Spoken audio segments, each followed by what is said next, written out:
13h, 14h. Europe 1, 13h. Avec Céline Géraud sur Europe 1, 13h19. Céline, c'est l'heure d'accueillir vos deux chroniqueurs du jour, l'écrivain et philosophe Nathan Dever et le journaliste politique au Journal du Dimanche, Jules Torres. Bonjour les amis, bienvenue Bonjour à bord. à tous. Bonjour. Ravi de vous retrouver. Alors évidemment, avant de décortiquer avec vous la victoire écrasante de Donald Trump, hier soir, 150 mineurs présumés isolés ont été expulsés d'un gymnase dans le quartier de QC, c'est à Villeurbanne.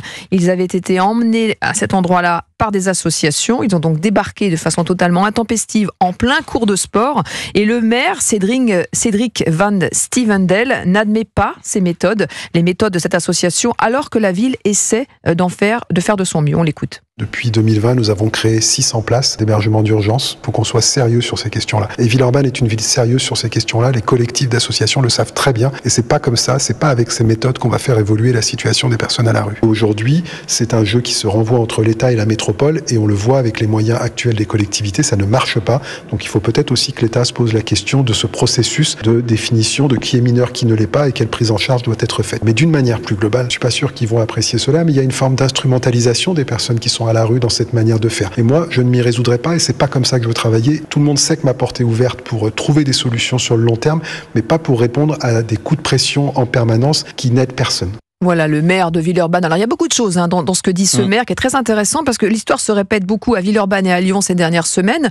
Sur le statut de ces migrants, déjà, c'est la méthode qui interpelle de ces associations qui... Oui, c'est toujours le même problème avec ces associations, hein, que ce soit sur les soi-disant sauvetages en mer, en Méditerranée ou dans la Manche, ou que ce soit sur le territoire français, où bien ces associations finalement n'aident pas du tout les migrants qui sont aujourd'hui sur notre pays. Au contraire, hein, alors, il s'agit de migrants présumés mineurs, parce que le problème avec les mineurs isolés, c'est que bien souvent ils sont ni mineurs ni isolés. C'est évidemment très compliqué à savoir, mais malheureusement on a une convention européenne des droits de l'enfant qui pas malheureusement, sur laquelle s'appuient d'ailleurs ces associations, et d'ailleurs sur lesquelles s'appuient ces associations.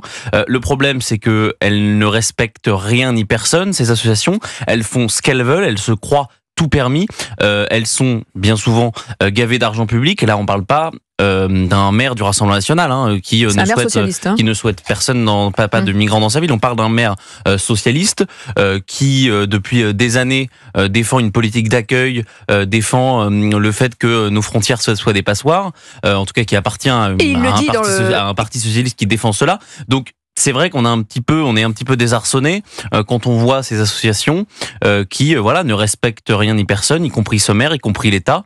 Et finalement, ça pose la question à la fin de est-ce qu'il faut continuer à subventionner, oui ou non, ces associations. Je rappelle qu'il y a 1350 associations pro-migrants aujourd'hui en France et qu'elles coûtent chaque année à l'État 750 millions. Alors, c'est un chiffre effectivement qui passe sous les radars. Il y en a évidemment qui sont très utiles. Dans certains centres, notamment les centres de rétention administrative, la Croix-Rouge fait un travail formidable, mais il y a, comme dans toutes les questions d'association, des dérives, et ces dérives-là, on les voit aujourd'hui à Villeurbanne. Nathan Dever. Alors, je comprends parfaitement et je suis d'accord avec le maire de Villeurbanne quand il dénonce une sorte de coup de pression, d'instrumentalisation et de coup médiatique, parce qu'il y a évidemment une volonté de faire de la communication. Mais il me semble, et je comprends donc qu'à son échelle de politique locale, il ne cautionne pas ces méthodes et il a raison. Mais il envoie aussi un message au gouvernement en disant il faut qu'on nous aide parce qu'on est désarmés. C'est toute la question, justement. Parce que ces associations, elles existent pourquoi ? Elles existent, il y a évidemment une idéologie derrière, mais elles existent avant tout parce qu'il y a un drame humanitaire, un drame humain absolu, notamment dans la Méditerranée, aussi au niveau de la Manche, et globalement dans toutes les voies de passage migratoires, où il y a des gens qui meurent massivement, dans les pires des conditions, et qui meurent parce qu'ils fuient des pays où ils n'ont aucune perspective, où ils fuient tantôt de la famine, tantôt des dictatures, tantôt des situations de blocage civique, politique, économique, professionnel, etc., etc. Et demain, de plus en plus, et aujourd'hui aussi, le réchauffement climatique, et que face à cela, il y a une inertie du politique, pas du politique français, du politique européen, et même, j'irais même plus que ça, du politique mondial. La question migratoire, c'est une question, comme la question climatique, qui ne pourra se régler à long terme que à l'échelle internationale. Et donc évidemment que les associations, elles peuvent avoir un peu le syndrome d'Antigone, de passer un peu au-delà de la légalité nationale, mais parce que derrière, il y a un problème qui est un problème supranational et qui ne se réglera pas avec l'inertie actuelle du politique. Alors le collectif a aussi mentionné le non-respect de la trêve hivernale, elle a débuté le 1er novembre. Ces mineurs, jusque-là présumés, étaient hébergés dans des tentes, dans un square du 7e arrondissement de Paris. On veut les mettre au chaud avant l'hiver, alors effectivement, cela se respecte, on n'imagine pas ces gens dormir dehors, mais voilà, le maire le dit, il y a des lieux qui sont prévus pour ça, et on ne respecte pas ce que nous mettons en place. Bien sûr, mais tant que ce maire-là ne voudra pas aborder le débat qui en effet est national et supranational, c'est le contrôle de nos frontières, eh bien on n'y arrivera pas. Aujourd'hui, le sujet des mineurs isolés, ou plus largement des clandestins, il y a à peu près 60 000 mineurs isolés aujourd'hui en France, il y a entre 600 et 900 000 clandestins. Et avec les recours et le temps qui passe, ils sont souvent majeurs. En plus, ils sont souvent majeurs. On se souvient que pendant le Covid, les mineurs isolés n'étaient pas obligés, par exemple, de faire un test pour être renvoyés. Et donc, il y avait ce gros débat de savoir du fait qu'on ne pouvait renvoyer aucun mineur dit isolé, je le rappelle. Mais la vraie question, c'est est-ce qu'on va pouvoir reprendre le contrôle de nos frontières ?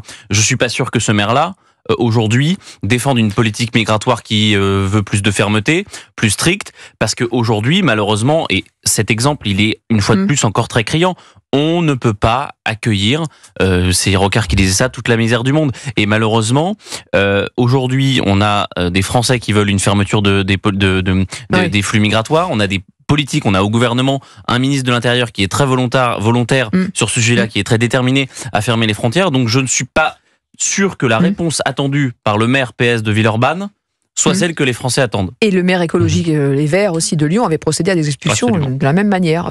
Pour conclure en quelques mots, Nathan Devers. Je suis pas d'accord avec vous, je pense pas que la vraie question, ce soit celle du contrôle des frontières. Ça, c'est le symptôme.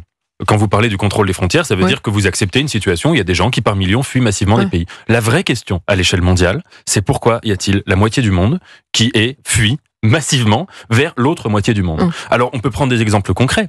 Parlons, je ne veux pas faire la transition vers le sujet suivant, parlons par exemple de l'Afghanistan. Pourquoi on a laissé l'Afghanistan aux islamistes ? Et pourquoi, en effet, il y a beaucoup d'Afghans qui ont envie de fuir massivement ce pays ? Pourquoi le monsieur qui l'a fait s'appelait d'ailleurs Donald Trump quand il était président ? Il y a eu une guerre qui a duré 20 ans quand même.